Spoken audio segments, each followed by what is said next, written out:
Esse vídeo é contraindicado para fanboys de Dragon Ball. Assista por sua conta e risco. Eu avisei.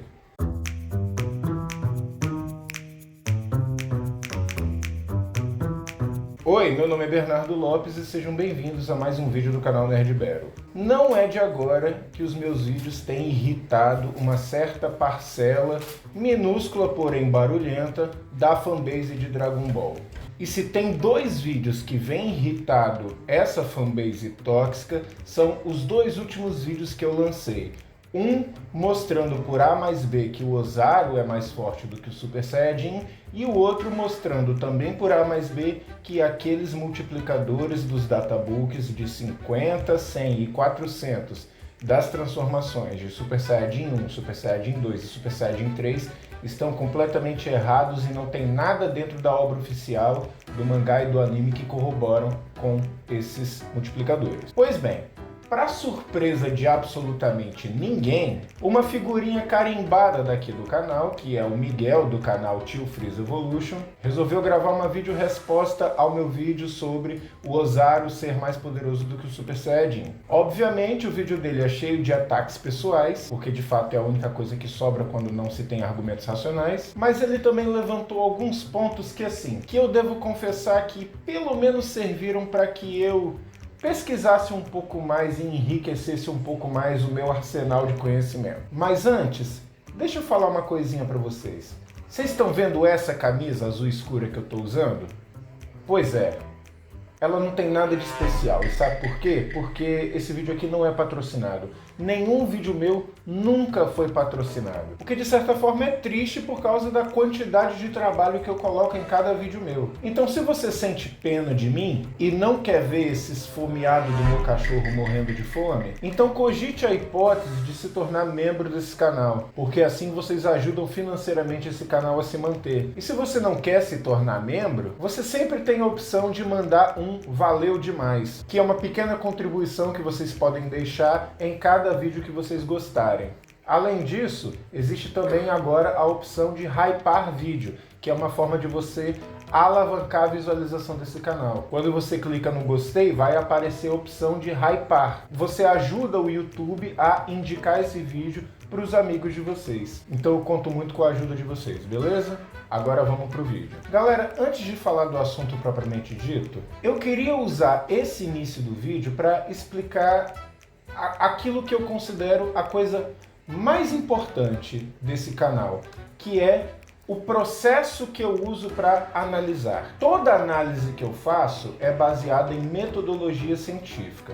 E sendo metodologia científica, eu deixo bem claro desde o início que eu estou utilizando muito mais do que a minha pura e simples opinião para fazer uma análise. Mais do que isso, eu não só não estou utilizando a minha opinião, como eu não estou utilizando apenas a minha interpretação dos fatos. Eu não me dou o direito de apenas dar o meu ponto de vista, a minha interpretação dos fatos, a minha opinião. Então, antes de gravar o meu vídeo sobre o Ozaru ser mais forte do que o Super Saiyajin, eu liberei na minha aba de comunidades um formulário para que vocês pudessem responder 3 perguntas. Nesse formulário, as 3 perguntas eram quem seriam os vencedores em 3 confrontos.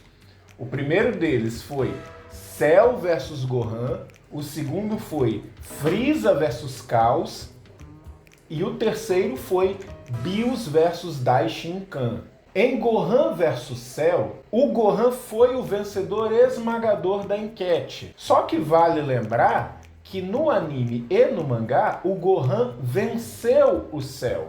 Então, o meu objetivo ao lançar essa pesquisa era ver se o resultado da luta entre Gohan e Cell bateria com a opinião da maioria. Ou seja, se o resultado da luta seria critério o suficiente para definir a opinião da maioria, definir o ponto de vista da maioria, se o resultado da luta seria um critério que as pessoas utilizam para definir quem é o guerreiro mais poderoso, e de fato isso aconteceu. Para cada pessoa que dizia que o Cell era mais forte, 4 pessoas diziam que o Gohan era mais forte. A questão é o seguinte, nem todos os confrontos que a gente propõe aqui no canal são confrontos que aconteceram e por isso não tem como a gente definir o resultado apenas baseado em lutas que aconteceram, já que muitas das lutas que a gente propõe aqui nunca aconteceram. Então, quando eu propus a luta do Freeza contra o Caos,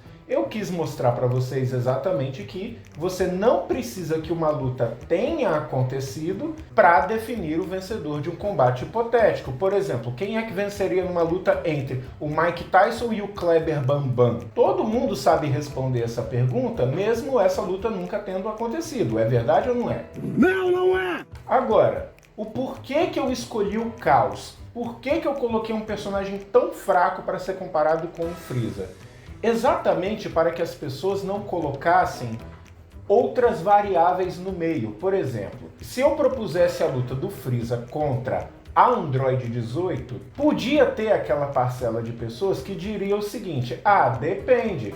Se for o Freeza atual, o Freeza é mais forte, mas se for o Freeza Dynamic Z, a Android 18 é mais forte. E eu não queria que as pessoas tivessem a liberdade para colocar essas variáveis a mais, como a época, por exemplo. Qual Freeza eu estou levando em consideração? Não, eu coloquei o Caos porque não existe absolutamente nenhuma versão do Caos que vence nenhuma versão do Freeza. O Freeza mais fraco é mais poderoso do que o Caos mais forte. E o fato do Freeza ter ganhado essa enquete com uma lavada, né, com uma diferença gigantesca, mostra que você não precisa que uma luta tenha acontecido para definir o resultado da luta. Você não precisa que uma luta tenha acontecido para você constatar qual dos dois é o mais poderoso entre o Freeza e o Caos, já que eles nunca se enfrentaram. Vocês concluem que o Freeza é mais poderoso do que o Caos, porque durante toda a história o Freeza mostrou muito mais coisa do que o Caos. O Freeza destrói planeta desde o início, o Caos nunca destruiu, sei lá, nem o Nappa com o ataque mais poderoso dele. Então, assim, fica claro que não é apenas o resultado da luta, mas também a análise individual dos feitos que define qual é o guerreiro mais poderoso. E por fim, a gente chegou em Bills vs Daishinkan, onde eu argumentei que mesmo que o Bills nunca tenha lutado contra o Daishinkan, o fato é, existe uma citação no mangá de que o Daishinkan é o mais poderoso de todos, ele é mais poderoso do que todos os anjos. Ou seja, a citação também serviria como critério para definir qual é o guerreiro mais poderoso. Pois bem, eu devo reconhecer que, como o próprio Tio Freeza Evolution disse no vídeo dele, eu cometi uma pequena gafe, que foi dizer que o Daishinkan nunca mostrou nada, sendo que no mangá o Daishinkan mostrou sim. E ele mostrou exatamente contra o Bills. Ele parou um soco do Bills com o dedo. O problema é que, tipo assim, isso é meio que irrelevante, porque primeiro que o Daishinkan ter mostrado um feito contra o Bills não muda a citação do próprio Whis de que o Daishinkan era o mais poderoso de todos. A citação continua valendo. Se eu trocasse o Bills pelo Whis nessa enquete, ou seja, agora o confronto não é mais Daishinkan contra Bills, mas sim Daishinkan contra Whis, o resultado seria o mesmo. Por quê? Porque o próprio Whis estaria admitindo que o Daishinkan é muito mais poderoso do que ele. E não tem luta, e também não tem análise de feitos individuais dos dois, e, portanto, não existe outro critério que define qual é o mais forte, senão a própria citação. Então, sinceramente, eu acho que no momento em que o Tio Freeza Evolution mencionou esse feito do Daishinkan, na minha humilde opinião, ele estava querendo só lacrar para os minions dele, que é uma coisa que ele vive fazendo. Ele não estava preocupado em refutar algo que eu disse. Tanto não estava preocupado que ele teve que engolir esse critério, ele teve que reconhecer que esse critério é válido. Presta atenção. O critério, entre aspas, parece fazer sentido, mas quando ele aplica para análise... Bom, mas de qualquer forma, ao menos ele ter reconhecido o critério e ele ter mostrado um feito do Daishinkan parando o soco do Bills, indica uma coisa, que é, ele não desconsidera o mangá, ele considera as coisas do mangá como fatos que devem ser levados em conta, tanto é que ele utilizou uma cena do mangá para tentar me mostrar que existe sim um feito do Daishinkan contra o Bills e que, portanto, aquilo lá se encaixaria mais no critério de análise de feitos e de confronto direto do que de citação. Ou seja, ele continua concordando com os 3 critérios, que são confronto direto, análise de feitos e citação. Ele apenas não concordou que Bills versus Daishinkan se encaixa no 3º critério. Ele se encaixa no 2º e no 1º critério. Vale ainda ressaltar que o fato dele ter citado esse feito do Daishinkan parar o soco do Bills com um único dedo mostra que para ele faz muito sentido a ideia da análise de feitos, ou seja, aquele personagem que mostra mais com menos esforço deveria ser o mais forte. O fato do Daishinkan conseguir parar o soco do Bills com um único dedo quer dizer que o Daishinkan consegue com um dedo o que o Bills não consegue com um soco, ou seja, um dedo do Daishinkan é muito mais forte do que um soco do Bills com tudo. E isso ele diz claramente no vídeo dele. Eu vou colocar o trecho aí para vocês verem. Eu acho bizarro alguém que lê um mangá diz isso, sendo que o Daishinkan parou um soco do Bills e do Kitela, que estavam lutando 100% com 2 dedos. Ou seja, a análise de feitos de mesma natureza ou comparações diretas é um critério que ele claramente engole e ele claramente aceita. Se o Daishinkan para um soco do Bills com um único dedo, isso prova que o Daishinkan consegue com muito menos esforço fazer algo que o Bills não consegue fazer com todo o esforço que ele é capaz.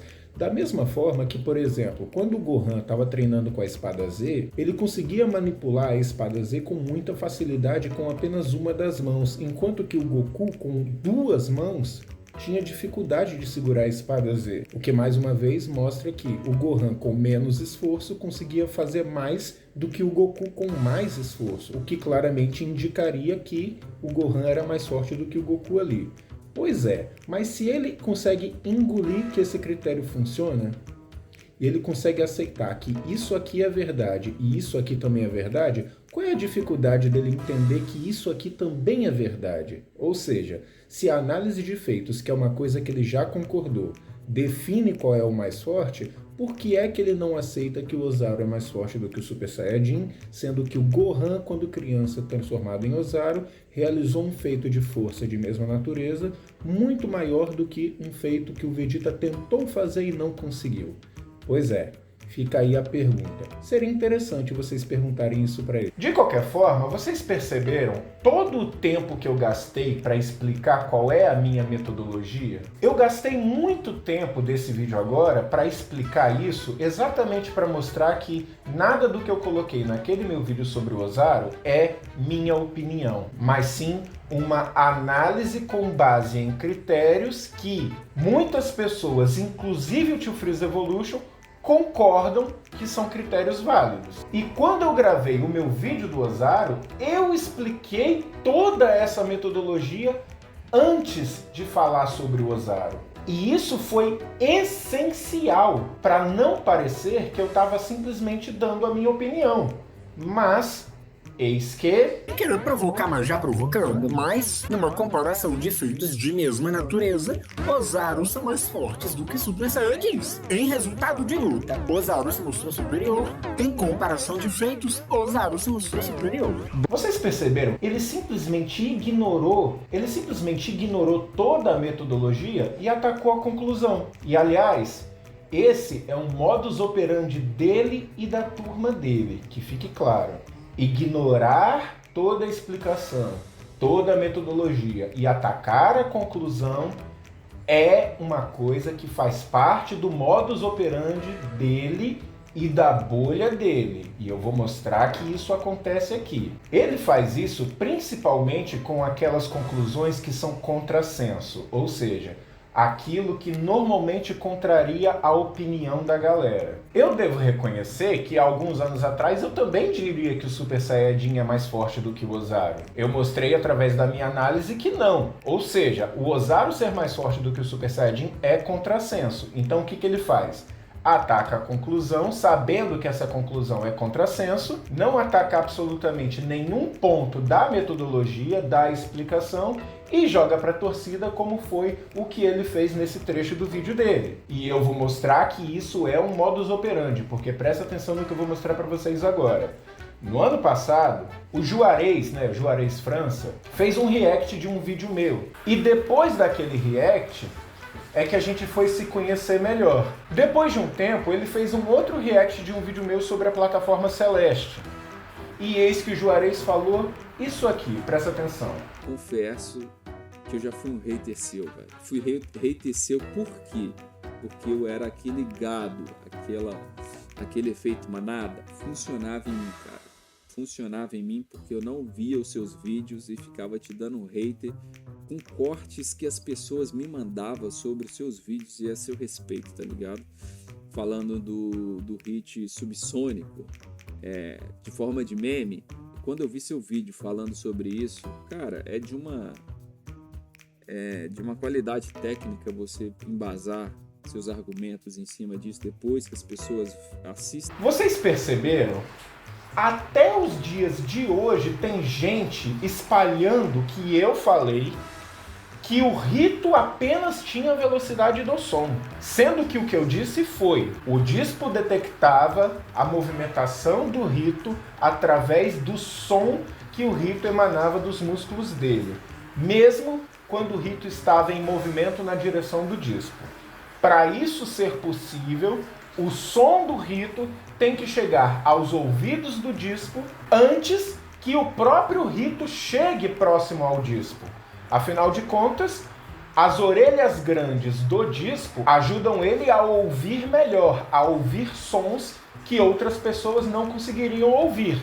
No entanto, elas não aumentam a velocidade do som. Ora, se o som chega antes do próprio rito, é porque numa movimentação curta, ele tem que estar abaixo da velocidade do som.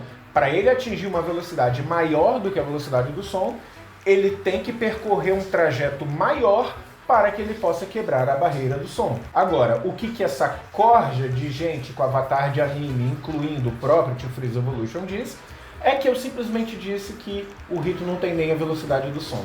Pois é esse o espantalho que eles fazem. E o que me deixa chateado, pelo próprio depoimento do Juarez, é que, tipo assim, quantas pessoas deixaram de se inscrever no meu canal porque receberam esses cortes maldosos, esses cortes mentirosos? Como que o meu canal poderia estar maior se não fosse a maldade desse tipo de gente? Eu dou toda uma explicação com base científica para vir um desentupidor de pia, que é esse Tio Freeze Evolution, pegar toda essa explicação, enfiar no orifício metafísico dele, fazer esse recorte, não mostrar as imagens, não mostrar a parte mais importante, que é a explicação, daí fica parecendo que eu estou só querendo ser aquele que é contra o que a maioria diz. E assim, como eu falei, isso me revolta, porque se o Juarez demorou para levar o que eu falo a sério por causa desses recortes, então quantas pessoas não deixaram de se inscrever no meu canal por causa desses recortes mentirosos?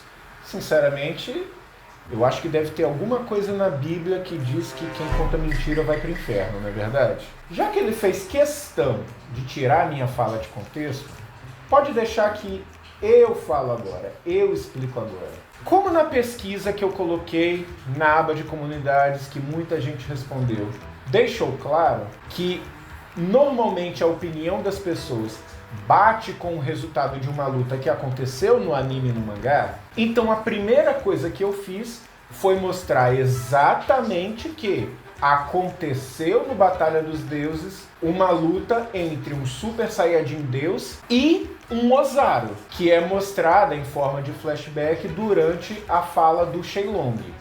E esse Super Saiyajin Deus foi derrotado por um Ozaru. Ou seja, essa pesquisa serviu para mostrar que, uma vez que o critério seja decidido, a conclusão deve respeitar esse critério. Ou seja, se o Gohan é mais forte do que o Cell por ter vencido o Cell, Então o Ozaru é mais forte do que o Super Saiyajin Deus por ter vencido o Super Saiyajin Deus. Mas assim, eu sabia que algumas pessoas iam comentar que a derrota só aconteceu porque o Super Saiyajin Deus perdeu a transformação dele. Só que pra mim, tudo bem, porque o objetivo do vídeo não era provar que o Ozaru é mais forte do que o Super Saiyajin Deus, mas sim provar que o Ozaru é mais forte do que o Super Saiyajin comum. Mas eis que A argumentação dele começa toda errada quando ele fala que o Yamushi era um Super Saiyajin Deus. Sim, gente, o Yamushi não era um Super Saiyajin Deus.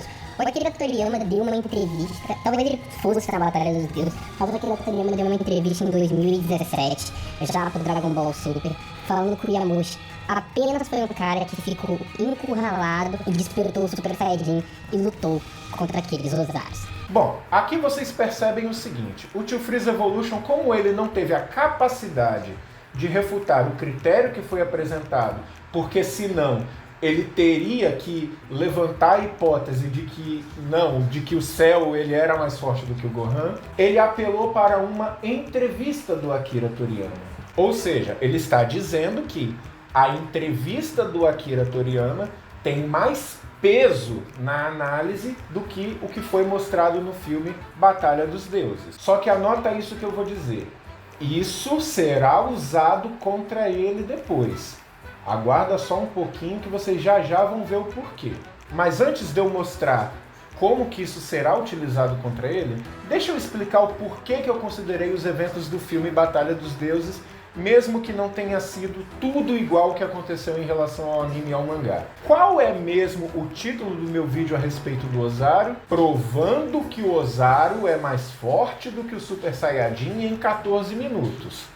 Ora, gente, eu acho que eu não preciso dizer para vocês que, de todas as transformações dos Saiyajins, o Ozaru é a que menos aparece durante a obra. A gente consegue contar nos dedos os momentos em que o Ozaru foi mencionado ou que ele definitivamente apareceu. O Ozaru apareceu 2 vezes no Dragon Ball Clássico, 3 vezes no Dragon Ball Z. Em Batalha dos Deuses, ele foi mostrado através de um flashback. No Dragon Ball Super Broly, ele foi mostrado também através de flashback e através da citação do Paragus. E no mangá, alguns Ozarus apareceram em flashback naquele mini arco lá do Bardock. Já os momentos de transformação em Super Saiyajin foram inúmeros. A gente não consegue nem contar quantas vezes um personagem se transformou em Super Saiyajin em Dragon Ball Z e em Dragon Ball Super. Então agora pensa comigo, o Ozaru apareceu pouquíssimas vezes. Dessas pouquíssimas vezes, sabe quantas dessas vezes foi oferecida alguma informação em que nós podemos comparar essas informações com informações relacionadas a Super Saiyajins para concluir qual dos dois é mais forte?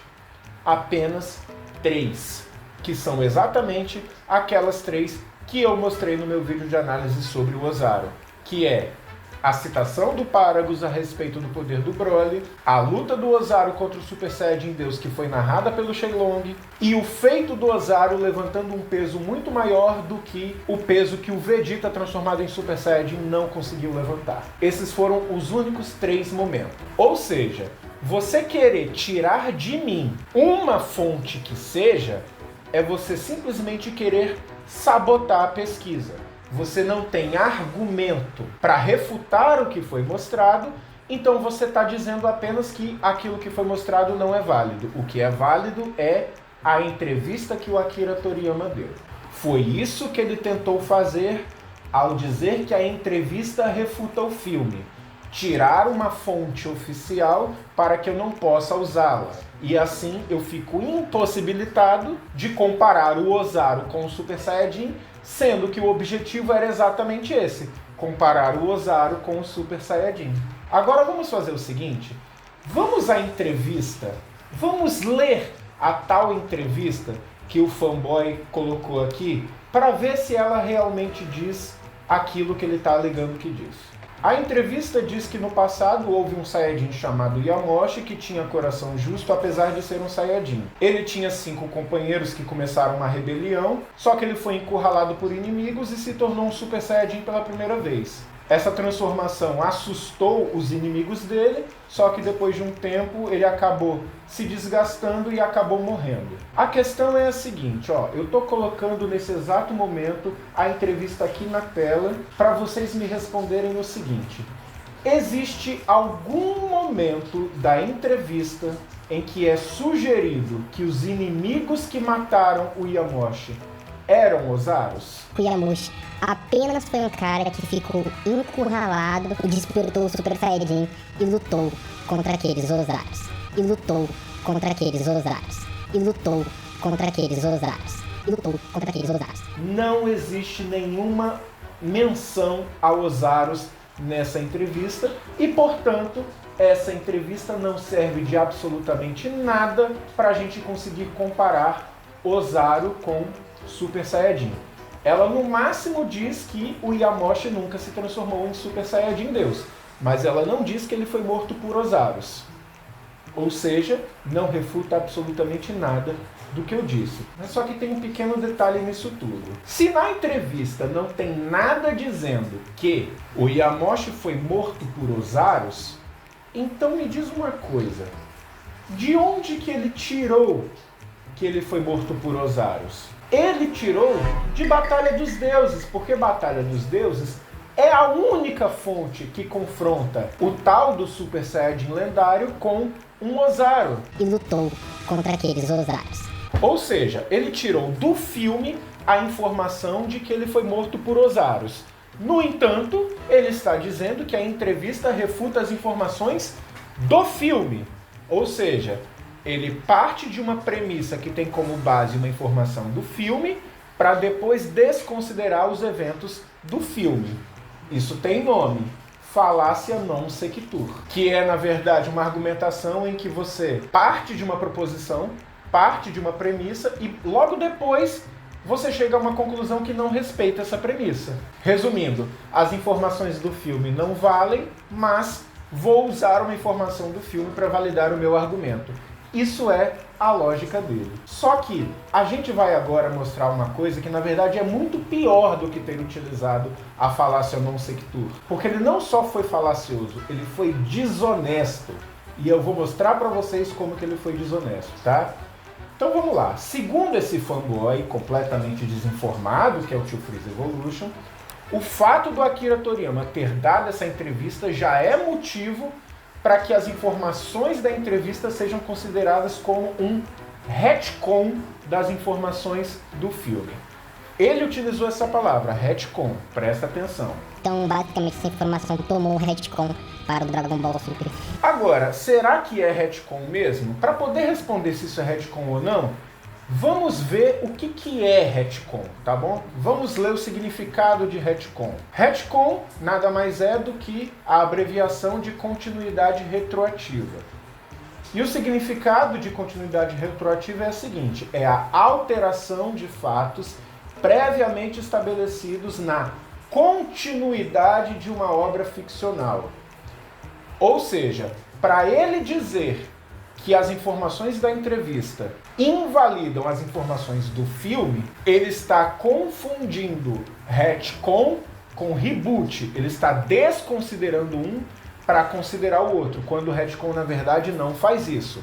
O que retcon faz é dar uma nova explicação para eventos que até então tinham outra explicação. E aqui na Wikipédia mesmo ele dá alguns exemplos em que obras de ficção utilizam retcon. Por exemplo, para acomodar alguns aspectos em sequências e outros trabalhos derivados que não seriam plausíveis com as regras estabelecidas na narrativa original.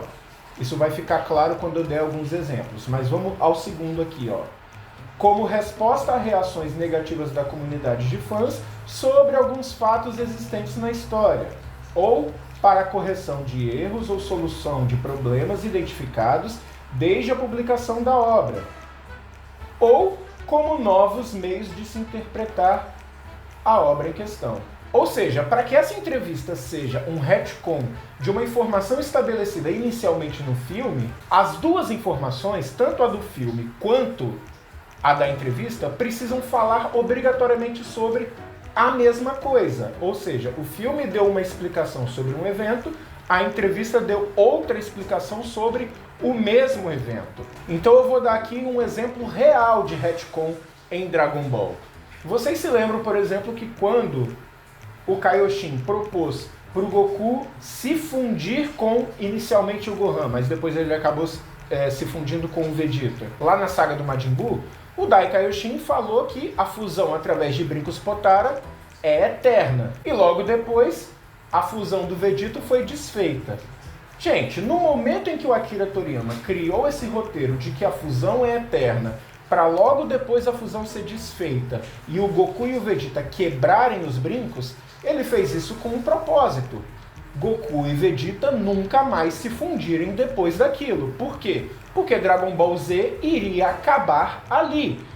O Dragon Ball Super não estava programado naquela época. A questão é a seguinte, o Vegito se tornou um personagem muito popular. E por ser muito popular, as pessoas queriam que o Vegito aparecesse mais vezes. Tanto que o Vegito é um dos personagens mais jogáveis em Budokai Tenkaichi, em Fighter Z. Ou seja, as pessoas gostam do Vegito e querem que o Vegito apareça mais vezes. Então, como fazer o Vegito aparecer mais vezes? Através da fala do Gowasu-sama, em que ele explica que as fusões Potara são eternas apenas caso os próprios Kaioshins se fundam. Ou seja, essa informação foi um retcon. Agora, tanto a informação desatualizada quanto a informação atualizada falam da mesma coisa. Fusão Potara. Um outro exemplo que as pessoas ignoram muito. Goku contra Bills começam a lutar e a troca de golpes entre eles está abalando o universo, mostrando o quão forte eles são. Daí, alguns episódios depois, Whis e Vados relatam que aquilo lá não é força, aquilo lá é uma regra dos deuses e que só acontece quando deuses da destruição lutam. E por que que isso tem que acontecer? Porque se no início de Dragon Ball Super os caras já estavam destruindo o universo, como é que eles vão escalar o poder do Goku depois disso? Como é que o Goku vai ganhar 2 transformações depois disso, se com a primeira transformação ele já estava destruindo o universo? O que volta naquela definição e naqueles exemplos do que é um retcon. Como resposta a reações negativas da comunidade de fãs sobre alguns fatos existentes na obra. Os fãs não queriam que o Vegito nunca mais aparecesse, então surgiu uma nova informação que abre brecha para o Vegito aparecer, ou para corrigir erros ou soluções de problemas identificados durante a publicação da obra. Ora, se o Bills e o Goku estavam trocando socos e o universo estava sendo abalado, por que que a mesma coisa não aconteceu na troca de socos do Goku contra o Bills, do Goku contra o Jiren, do Goku contra o Gohan, do Goku contra o Freeza, do Goku contra o Rito, do Goku contra o Moro? Por quê? Porque o Goku não é um deus da destruição, como foi o evento narrado pela Vados e pelo Whis, ou seja, outro retcon. Um outro exemplo, por exemplo, o Kaioken. No Dragon Ball Z, o Kaioken multiplicava o poder. No Dragon Ball Super, o que o Kaioken faz é queimar as reservas de energia para dar um boost temporário para o Goku.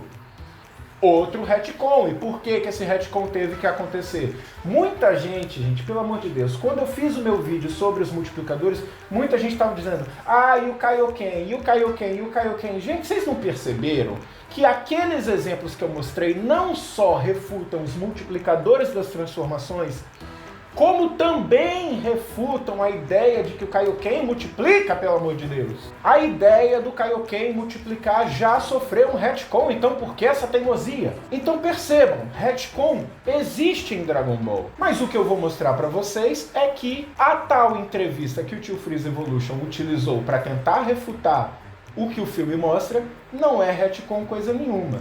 E para mostrar que não é retcon coisa nenhuma, eu vou mostrar para vocês o que a entrevista diz, o que é mostrado em Batalha dos Deuses e o que é contado também no anime de Dragon Ball Super. Vamos começar com Batalha dos Deuses então. Porque quando o Goku invoca o Shenlong e pede informações sobre o Super Saiyajin Deus, o Shenlong diz isso aqui: o Super Saiyajin Deus foi um salvador criado por acaso por um grupo de Saiyajins bons, que há muito tempo questionaram as ações malignas dos companheiros Saiyajins. e se voltaram contra eles. Esse Salvador tinha um poder imenso e acabou com os Saiyajins malignos rapidamente. Porém, logo depois, ele voltou ao normal, com todos os poderes esgotados. Mais uma vez, o planeta Vegeta virou um mundo de Saiyajins malignos e o grande Salvador foi eliminado das lendas. Isso é o que o Shenlong disse. Só que prestem atenção na frase. Mais uma vez o planeta Vegeta virou um mundo de Saiyajins malignos. Vamos guardar essa frase porque ela vai ser importante daqui a pouco. No episódio 9 do Dragon Ball Super, o Shenlong diz uma outra coisa. Ele fala isso aqui, presta atenção. Senhor Bills-sama, veja bem, o Deus Super Saiyajin é um ser que existe nas lendas dos Super Saiyajins e não existe atualmente. Porém, é possível dar instruções de como criá-lo. Eu explico para o senhor. Está escrito no livro de lendas de Namekusei. Guarda essa informação. Quando os 5 Saiyajins de coração justo dão as mãos e derramam seus espíritos em outro Saiyajin de coração justo, esse irá se tornar o Deus dos Saiyajins, ou em outras palavras, o Deus Super Saiyajin. Percebam que o Shenlong no anime não fala nada sobre um indivíduo que se transformou em Super Saiyajin Deus, lutou contra Ozaros e perdeu. Ele não fala absolutamente nada sobre isso. Ele apenas dá instruções de como o Super Saiyajin Deus pode ser invocado ou pode ser transformado. Até porque o Shenlong, ele não se refere ao Super Saiyajin Deus como um indivíduo.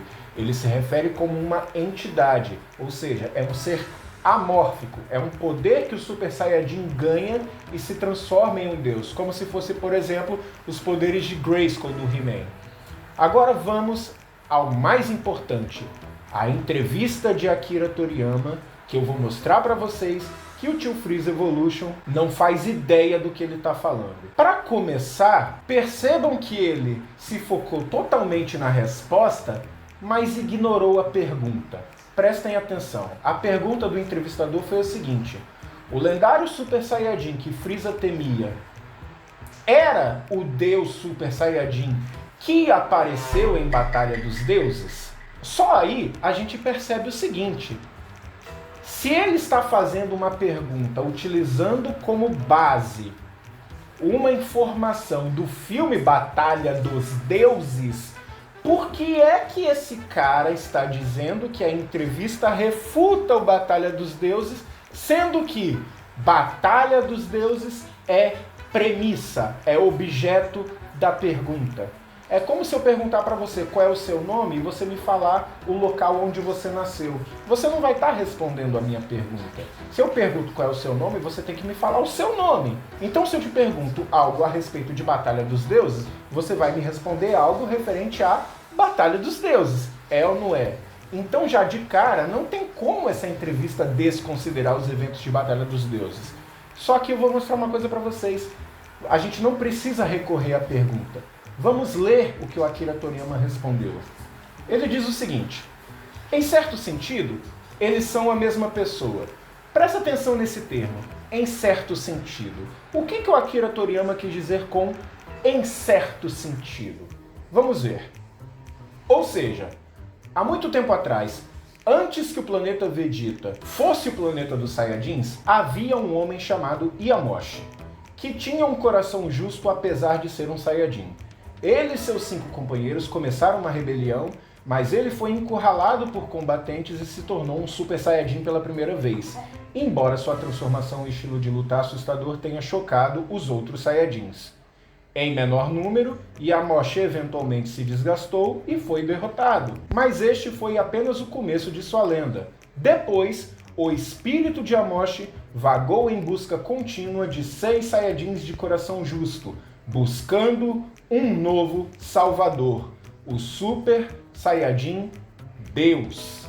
Akira Toriyama falou na entrevista que o Yamoshi foi morto numa época em que o planeta dos Saiyajins não era o planeta Vegeta, mas sim o planeta Sadala, que foi descrito pelo Vegeta como sendo o planeta natal dos Saiyajins. Portanto, antes da guerra contra os Tissufurudins. Já o Shenlong, no Batalha dos Deuses, diz que após a morte do Super Saiyajin Deus, o planeta Vegeta voltou a ser o planeta de Saiyajins malignos. Ora, gente, para que o planeta Vegeta volte a ser dominado por Saiyajins malignos, é porque ele já era dominado por Saiyajins malignos antes e, portanto, aconteceu após a guerra contra os Tissufurudins. Ou seja, o evento narrado pelo Akira Toriyama na entrevista aconteceu antes da guerra contra os Tissufurudins. O evento narrado pelo Shenlong em Batalha dos Deuses aconteceu depois da guerra contra os Tissufurudins. Não é o mesmo evento. São dois eventos diferentes, com pessoas diferentes, em lugares diferentes. E, portanto, e aí eu faço questão de dizer, é simplesmente impossível que isso seja um retcon. Se esse cara aqui que aparece no Batalha dos Deuses não é o Yamoshi, quem é ele então?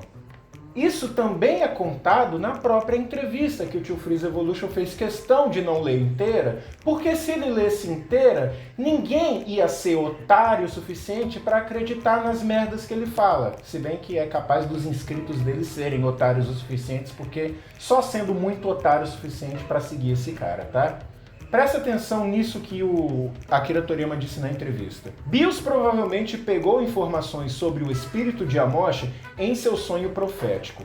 O fato disso estar registrado no Livro de Lendas de Namekusei é também porque o ancião de Namekusei que escreveu simpatizava com o espírito de Yamoshi. Então só com isso a gente já consegue agora traçar a cronologia que conecta todos esses eventos.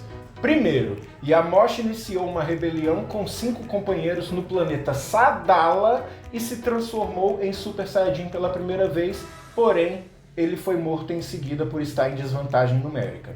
Segundo, o espírito de Yamoshi, depois que ele morreu, vagou durante anos esperando encontrar 6 Saiyajins de coração puro para criar o Deus Super Saiyajin. Terceiro, no mundo espiritual, Yamoshi e seus companheiros aprenderam o ritual do Deus Super Saiyajin. Quarto, esse ensinamento foi transmitido ao patriarca de Namekusei, que passou essa informação para o livro de lendas de Namekusei, conforme o Shenlong disse no anime. E quinto, já no planeta Vegeta, um outro salvador se transformou em Super Saiyajin Deus por influência do espírito de Yamoshi, seja por ele ter tido acesso ao livro de lendas de Namekusei, ou por ele ser, sei lá, a reencarnação de Yamoshi. Ou seja, a lenda do Deus Super Saiyajin se conecta com a lenda do lendário Super Saiyajin. E é por isso que quando o entrevistador perguntou se o Deus Super Saiyajin e o lendário Super Saiyajin eram o mesmo indivíduo, o Akira Toriyama não disse que eram. Ele disse que, em certo sentido, eram. As duas lendas se conectam. Tem a ver uma com a outra. Simples assim. Percebam como que a entrevista que esse cara colocou refuta o que ele mesmo está dizendo, mas para mostrar que não refuta, ele teve que tirar do contexto, como ele sempre tirou do contexto as minhas falas a respeito da velocidade do rito e do Ozaru ser mais forte do que o Super Saiyajin. Ele desconsidera a explicação e ataca a conclusão. Então, em resumo, os dois eventos narrados aconteceram em épocas completamente diferentes. Além disso, as informações da entrevista não só não são contraditórias com o que o filme mostra, como essas informações corroboram o que o filme mostra. A própria pergunta feita pelo entrevistador tem como premissa os acontecimentos do Batalha dos Deuses. Então, depois disso tudo, fica mais do que claro que é simplesmente impossível que as informações da entrevista sejam um retcon das informações do filme, porque eles sequer falam do mesmo evento. Esse cara aqui não é o Yamauchi. Até porque não faria sentido nenhum o Akira Toriyama narrar de novo o que o Shenlong já tinha narrado no filme. Se o entrevistador está fazendo uma pergunta que tem como premissa uma informação do filme, é porque ele viu o filme. Qual é o sentido do Akira Toriyama narrar de novo uma coisa que o entrevistador viu no filme? Não faz o menor sentido isso. Só faz sentido ele narrar esse evento se esse evento não estiver no filme, porque se estivesse no filme, não teria por que ele explicar. Afinal de contas, o cara já tinha assistido o filme, e é por isso que o Akira Toriyama disse que, de certa forma, o Super Saiyajin Deus e o Super Saiyajin Lendário são o mesmo indivíduo. De certa forma, eles não são literalmente a mesma pessoa, só que a lenda de um está diretamente conectada com a lenda do outro. Olha como a própria fonte que o fanboy utilizou pisa em cima do argumento dele. Ele não refuta absolutamente nada do que foi mostrado a respeito do Ozaru ter matado o Super Saiyajin Deus. Muito pelo contrário, a entrevista apenas detalhou mais todos os eventos até a chegada dessa luta, como também ele tira falas dentro da própria entrevista, ignora o que foi perguntado e ignora a resposta seguinte, que menciona o livro de lendas de Namekusei, que corrobora com os eventos tanto do filme quanto do anime. E agora, gente, percebam o seguinte: olha todo o tempo que eu gastei só para esfregar na cara desse sujeito que ele falou merda quando disse que a entrevista é um retcon. Olha todo o trabalho para refutar míseros 10 segundos do vídeo dele. Então, por conta disso, a gente vai parar por agora, porque esse vídeo aqui é apenas a parte 1.